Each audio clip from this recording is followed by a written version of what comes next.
પાણીપુરી નામ લેતા જ મોઢું પાણી પાણી થઈ જાય છે. ઘણા બધા લોકોના ડીએમ આવ્યા કરે છે, સાહેબ પાણીપુરી વિશે આયુર્વેદ શું કહે છે, જરાક જણાવો ને.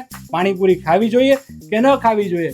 પાણીપુરી હેલ્ધી ફૂડ કહેવાય કે અનહેલ્ધી ફૂડ કહેવાય? તેમ થયું લાવને ચાલ આજ પાણીપુરીનો જ વારો લઈ લઈએ. પાણીપુરી ન જ ખાવી જોઈએ અને એક સૌથી અનહેલ્ધી ફૂડમાંનું એક છે, એવું જો તમે માનતા હોય ને તો તમારી બહુ મોટી ભૂલ છે. યોગ્ય રીતે બનાવેલી અને યોગ્ય સમયે ખાધેલી પાણીપુરી એ ખૂબ જ સરસ હેલ્ધી ફૂડ ગણાય.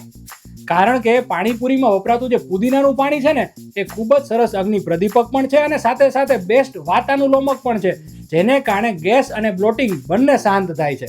પાણીપુરીમાં જે વપરાતો મસાલો છે એ બટેકા અને ચણાની જગ્યાએ કાચા કેળા અને મગનો બનાવશો ને તો પચવામાં વધારે હલકી અને વધારે પૌષ્ટિક પણ બનશે, સ્વાદ પણ કોમ્પ્રોમાઇઝ નહીં થાય.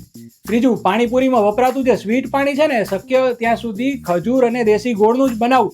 એમાં આંબલી નાખવી પડે તો ખૂબ જ ઓછી નાખવી, જેથી કરીને સાંધાના દુખાવા અને એસિડિટી જેવી તકલીફો ના થાય. અને સૌથી મહત્વની છેલ્લી બાબત, પાણીપુરી ક્યારેય રાત્રે ન જ ખાવી.